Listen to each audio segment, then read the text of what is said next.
bypass road na ito. Uy, may checkpoint pa. Tapos yun, may nagtatanong, may nag-comment sa ating YouTube. May nagko-comment din naman di ba? Nagtatanong kung ano yung gamit kong camera. So ito, ang gamit kong camera ay GoPro Hero 7. At ang mic ko naman ay Purple Panda. Pag KYT yung gamit ko, Purple Panda yung mic. Pag itong Evo, yung kon lang, yung local lang, mumurahin.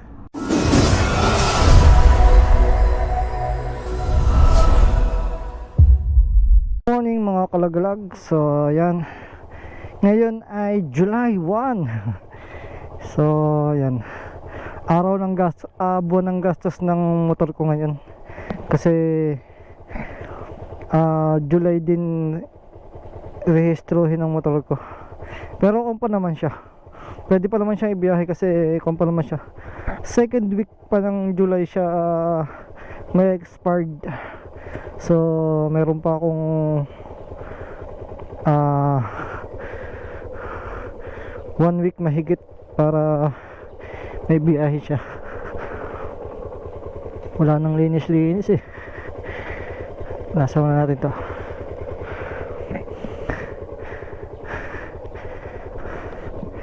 So kailangan natin kunyan i-rehistro para tayo ay walang problema sa daan, hindi tayo kakaba-kaba, at higit sa lahat hindi tayo patago-tago sa mga checkpoint. Yun para hindi tayo pakongkon, diba? So tara, let's go.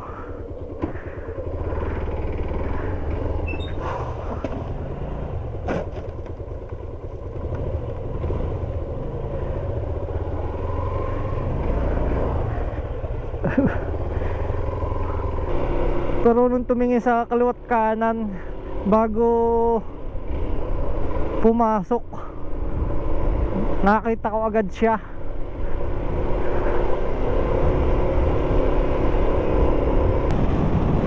Okay, so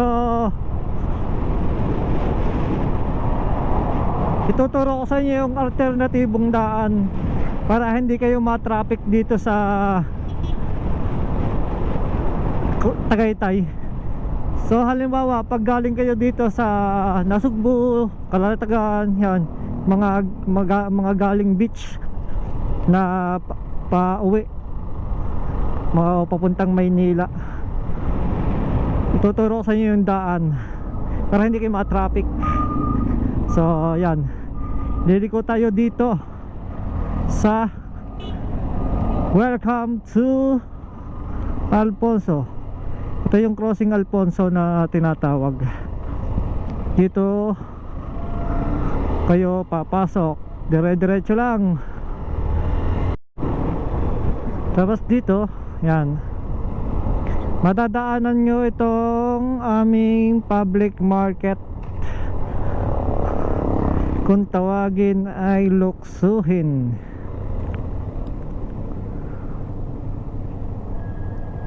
Medyo kulan dito, medyo nag-build up ng traffic dahil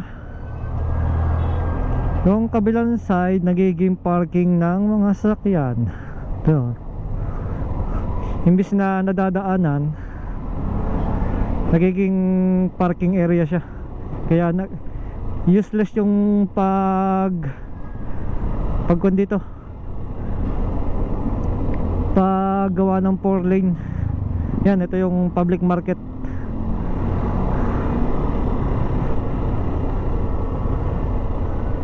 Kung pa naman ngayon, ano ba ngayon?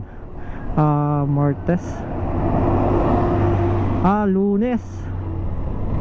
Lunes ba ngayon? Hindi naman Lunes ngayon.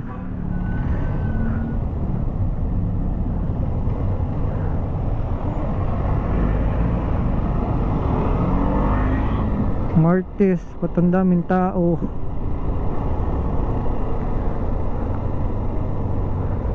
Yan, madadaanan nyo ito, Tuntulay tsaka Hill Creek. Yan, madadaanan yan mga kondito. Paahon, paglampas nyo ng Hill Creek, kunting angat lang, so makikita nyo itong bypass road na ito. Uy, may checkpoint pa. May checkpoint pa.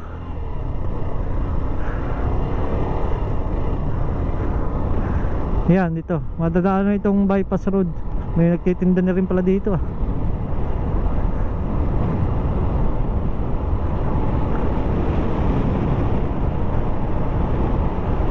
Yan, itong kahabaan ng bypass road to oh. Babaybayin nyo ito oh. Haba nito.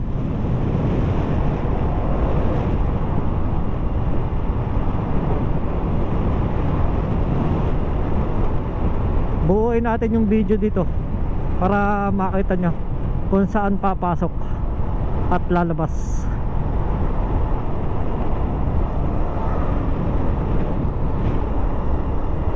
Tag-usan.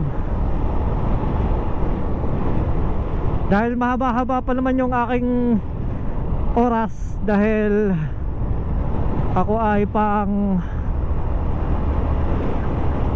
alas 12 pa.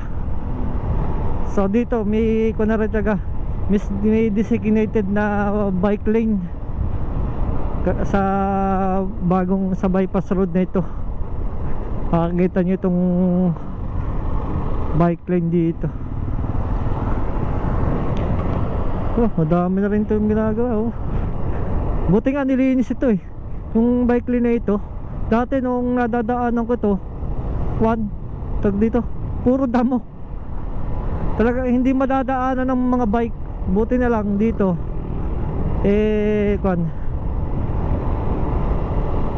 nilinis nila kaliwat kanan. Diba? Maganda siya. Diba? Dito kayo dadaan para hindi kayo maubos ang oras doon sa traffic sa Crossing Mendez pag mga araw ng Sabado at Linggo. Yan.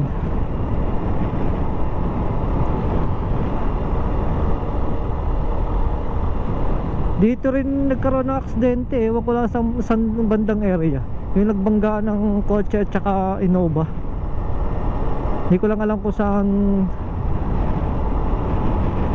area nagpandali.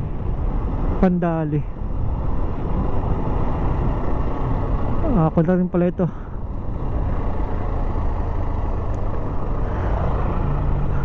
Accessible na rin pala ito, nadadaanan na rin. So dito tayo. Pwede rin naman doon. Tayo, since tayo ay pa Ulubarens, dito tayo dadaan.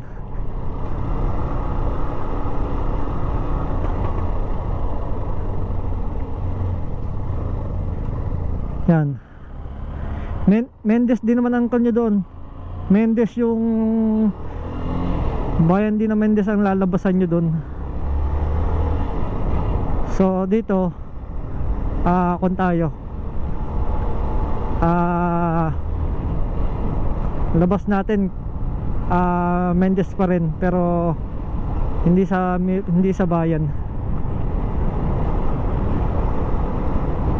Medyo nakakalito lang ito pag sa mga bago, kasi pasikot-sikot.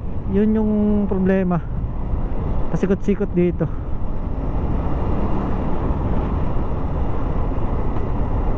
Yan, tapos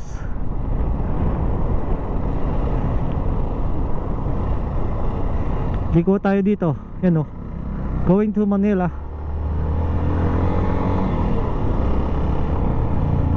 Yan. Kung ang gusto nyo ang labas nyo pa rin dito sa Tagaytay, dito kayo dadaan. Baybay nyo lang ito. Yan, lapit tayo. Diba ang daming Ang dami nang nadaan. Marami nang nakakaalam, pero mas marami pa rin hindi nakakaalam. So dito tayo. Yan.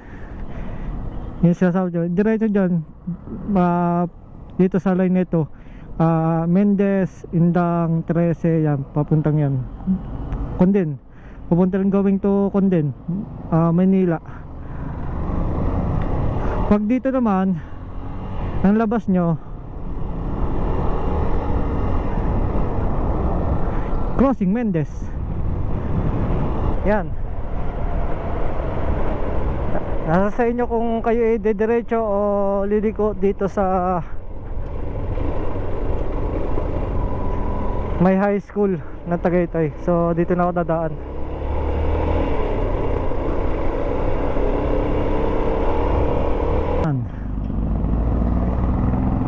Dito kayo lalabas sa kantuhang yan. Since dito tayo dumaan, nandito na rin yung dito nyo rin makikita ang LTO Tagaytay.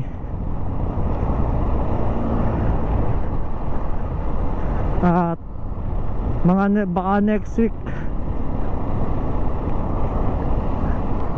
nandito tayo dahil magre-rehistro.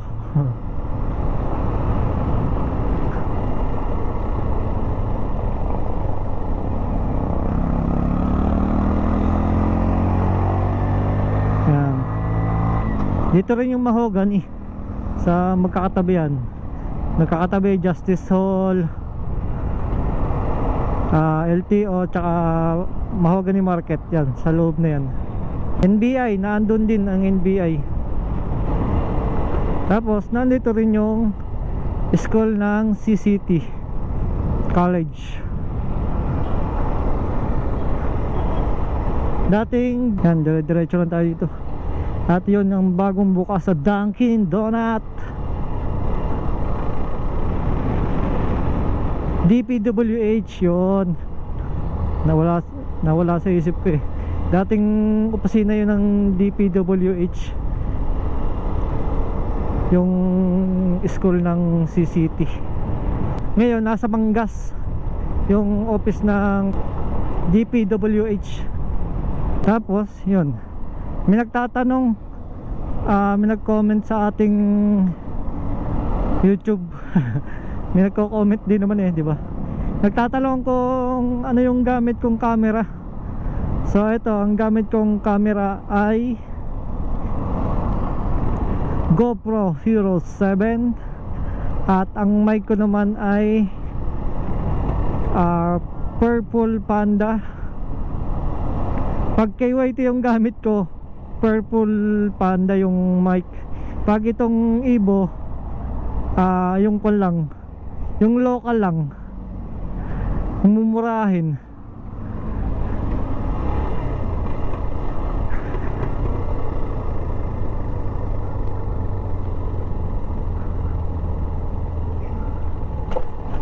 Konti ang tao Oh, may bago na naman ito konti. Good. Okay, since nandito na tayo sa aking trabaho dito sa Starbucks, yan, dito na ako. So kasi ang labas ko ay alas 9 pa. So baka hindi ko na maituloy mamaya kasi madilim na. Wala na rin kayo makikita. So yun, hanggang dito na lang. Sana nakatulong yung pagtuturo ko ng alternative route na tinuro ko sa inyo kanina. Sana makatulong sa mga hindi pa nakakaalam ng daang yun. Wala naman yun, optional. Kung gusto nyo dumaan, okay lang. Kung ayaw nyo, okay lang din, diba? Nasa sa inyo yun. So ayun, wala, hanggang dito lang. Maraming salamat. Peace out.